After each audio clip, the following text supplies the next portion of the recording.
పెళ్ళైనా పండగైనా వేడుక ఏదైనా పట్టుచీరల ప్రత్యేక వేదిక వారాహి సిల్క్స్. పశ్చిమాసియాలో ముదురుతున్న ఉద్రిక్తతలు ఇప్పుడు ప్రపంచవ్యాప్తంగా సామాన్యుడి వంటగదిపై ప్రభావం చూపేలానే కనిపిస్తూ ఉన్నాయి. ఇరాన్ హార్ముజ్ జలసంధిని మూసివేయడంతో చమురు రవాణాకు తీవ్ర ఆటంకాలు ఏర్పడ్డాయి. ఈ పరిణామాలు భారత ఆర్థిక వ్యవస్థపై, ముఖ్యంగా గ్యాస్ సరఫరాపై ఎలాంటి ప్రభావం చూపుతాయో అన్న ఆందోళన ప్రతి ఒక్కరిలోనూ నెలకొందని చెప్పుకోవచ్చు.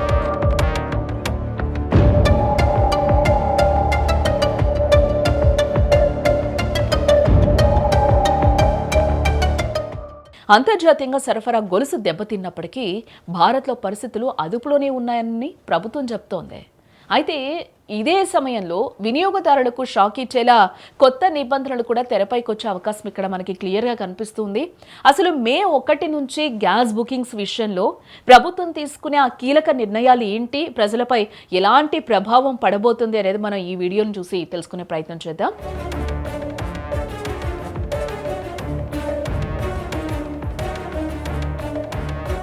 యుద్ధం ప్రభావంతో వచ్చే సమస్యలను అధిగమిస్తూ దేశవ్యాప్తంగా పెట్రోలియం ఉత్పత్తులు మరియు ఎల్పీజీ సరఫరా సజావుగా సాగేలా కేంద్ర పెట్రోలియం శాఖ ఇప్పటికే ముందస్తు చర్యలను అయితే చేపట్టడం జరిగింది.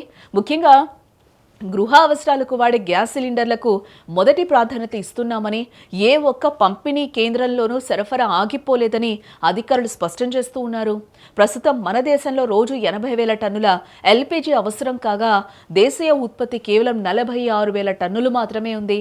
ఈ భారీ వ్యత్యాసాన్ని భర్తీ చేసేందుకు యుద్ధ ప్రాతిపదికన అమెరికా నుంచి గ్యాస్ను దిగుమతి చేసుకుంటూ ఉన్నారు.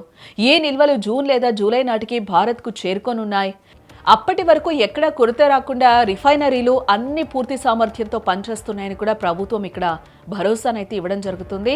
అటు మరోవైపు మే 1 నుంచి గ్యాస్ సిలిండర్ బుకింగ్ నియమాల్లో భారీ మార్పులు వచ్చే సూచనలు కూడా కనిపిస్తూ ఉన్నాయి క్లియర్గా. ఇకపై ఒక సిలిండర్ తీసుకున్న తర్వాత రెండో సిలిండర్ బుక్ చేసుకోవాలంటే మినిమం అంటే ఖచ్చితంగా 25 రోజుల సమయం ఉండాలనే నిబంధనను పరిశీలిస్తున్నట్టుగా కూడా సమాచారం. ఇలాంటివి కొన్ని ప్లేసెస్లో ఆల్రెడీ జరుగుతూ ఉన్నాయి. బట్ ఇది ఒక క్రమబద్ధీకరించే ఆలోచనలో కూడా కేంద్రం ఉన్నట్లుగా తెలుస్తోంది. అలాగే డిజిటల్ లావాదేవీలను ప్రోత్సహించడంలో భాగంగా ఇప్పటికే 99% బుకింగ్స్ ఆన్లైన్లోనే జరుగుతూ ఉన్నాయని, ఇకపై ఓటీపీ ఆధారిత డెలివరీ వ్యవస్థను శాశ్వతం చేసే దిశగా అడుగులు కూడా పడుతూ ఉన్నాయి. అంటే మీ రిజిస్టర్డ్ మొబైల్ నెంబర్కు వచ్చే ఓటీపీ ఏదైతే ఉందో ఆ ఓటీపీని డెలివరీ బాయ్కు చెప్తేనే సిలిండర్ మీకు అందజేస్తారు. అలాగే మే 1 నుంచి అంతర్జాతీయ పరిణామాల నేపథ్యంలో సిలిండర్ ధరల్లో కూడా మార్పులు ఉండే అవకాశం ఉందని కూడా ఇక్కడ మనకి క్లియర్గా అర్థమవుతూ ఉంది.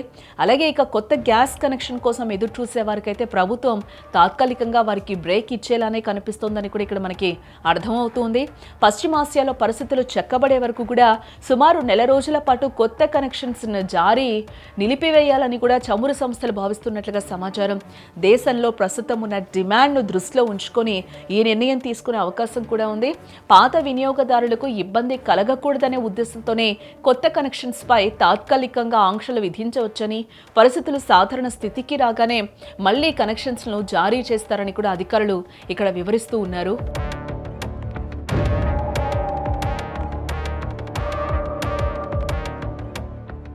కాబట్టి గ్యాస్ వినియోగదారులు మే 1 నుంచి మారబోతున్న ఈ రూల్స్ పట్ల అప్రమత్తంగా ఉండాలి.